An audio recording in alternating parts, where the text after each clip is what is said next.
हे दोस्तों, आज मैं आपको बताऊंगा एक की रीजन क्यों कुछ ही लोग बहुत अमीर बन पाते हैं और क्यों ज्यादातर लोग गरीब या फिर मिडिल क्लास रह जाते हैं। रॉबर्ट नाम का एक लड़का था जिसके दो बाप थे। अब आप कुछ गलत मत समझिए, पहला उसका खुद का था पर दूसरा उसके दोस्त का बाप था जिसे वो अपना मुंह बोला बाप मानता था। पहले वाले ने पीएचडी की थी पर दूसरे ने कभी 8th भी पास नहीं की थी।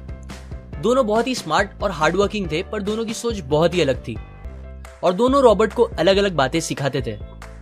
पहला बाप बोलता था कि पैसा सारे फसाद की जड़ है, पर दूसरा बोलता था कि पैसा ना होना सारे फसाद की जड़ है।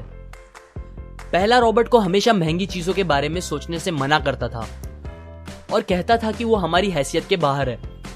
दूसरा उसे कहता था कि वो सोचे और अलग अलग रास्ते ढूंढे जिससे वो सारी महंगी चीजें खरीद सके। ये करने से उसका दिमाग तेज होगा और नए आइडियाज भी मिलेंगे। पहला उसे कहता खूब मेहनत कर, अच्छे से पढ़ लिख ताकि तुझे बड़ी कंपनी में नौकरी लगे और तू बड़ा इंसान बन पाए। दूसरा कहता था तू खूब पढ़ मेहनत कर पर खुद की कंपनी खोल ताकि तू खूब सारी नौकरियां लोगों को दे पाए। रॉबर्ट के पास एक एडवांटेज था, उसने अपने दोनों बापों को अपनी अलग अलग सोच के साथ बढ़ते और उनकी तरक्की देखी। उसने अपना दिमाग लगाया और अपने दूसरे बाप की बातें मानी और फॉलो की, जो कि बाद में मायामी फ्लोरिडा का सबसे अमीर इंसान बना और उसकी सिखाई बातों से उसने खुद करोड़ों कमाए, जबकि उसका पहला बाप जिंदगी भर गरीब रह गया। सबसे इंपॉर्टेंट बातों में से एक बात जो रॉबर्ट ने अपने अमीर बाप से सीखी वो थी फाइनेंशियल लिटरेसी, जिसका मतलब है एसेट्स और लायबिलिटीज के बीच का डिफरेंस जानना। अब आप गौर से सुनिए, ये नॉर्मल कॉमर्स में सिखाए गए मीनिंग से थोड़ा अलग है। रॉबर्ट ने काफी इजी शब्दों में उसका मीनिंग बताया है, जो कि कुछ ऐसा है।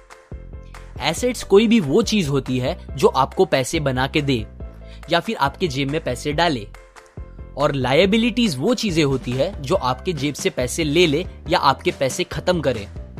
अमीर लोग इसीलिए अमीर होते हैं बिकॉज वो अपने एसेट्स बनाते हैं, जबकि मिडिल क्लास लोग बस लायबिलिटीज पे खर्च करते हैं। मिसाल के तौर पर रमेश और सुरेश नाम के दो दोस्त थे।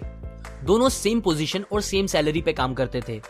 जब भी उन्हें सैलरी मिलती, रमेश अपनी सैलरी से नए कपड़े, नए गैजेट्स, नया फोन, बाइक या कार ऐसी चीजें खरीदता था जो उसे अमीर जैसा फील कराती थी।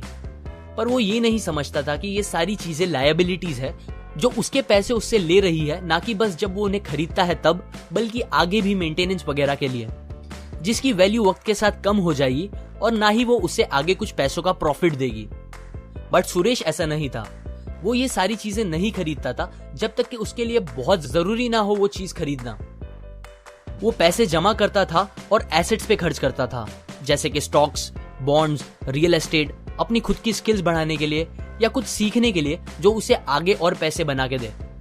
2 साल बाद सुरेश करोड़पति बन गया, जबकि रमेश वैसे का वैसा अपनी कम सैलरी को कोसता रह गया और कहता था कम सैलरी उसके मिडिल क्लास होने का रीजन है। एक गरीब इंसान का कैश फ्लो कुछ इस तरह होता है, उसे पैसे मिलते हैं और फिर वो पैसे उसकी जरूरी खर्चों में खत्म हो जाते हैं। एक मिडिल क्लास का कैश फ्लो थोड़ा सा अलग होता है, उसे पैसे मिलते हैं, वो पैसे जरूरी खर्चों और लायबिलिटीज में खत्म कर देता है। इसीलिए मिडिल क्लास और गरीब में ज्यादा फर्क नहीं है। मोस्टली मिडिल क्लास लोगों को लगता है उनका घर उनका एसेट है, पर ऐसा नहीं है। आपका घर आपको पैसे बना के नहीं देता अनलेस आप उसको भाड़े पे दो, जबकि अमीर लोगों का कैश फ्लो ऐसा होता है।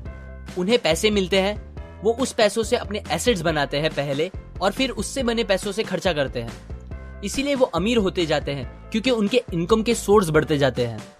अगर आपको अमीर बनना है तो ये बात याद रखिए अच्छे से। इस बात से फर्क नहीं पड़ता कि आप कितना कमा रहे हैं, बल्कि आप उन पैसों को कैसे और कहां खर्च कर रहे हैं, ये इंपॉर्टेंट है। आपको कंज्यूमर की सोच से बाहर आकर इन्वेस्टर की सोच अपनानी पड़ेगी।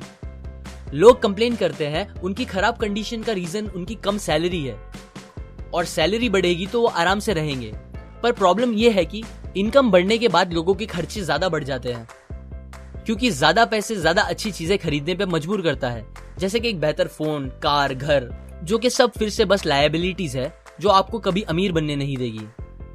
ये बातें मैंने रॉबर्ट कियोसाकी की book rich dad poor dad से पढ़ी है, जो वो पहली बुक थी जिसने मेरी सोच चेंज की और बेहतर बनाई।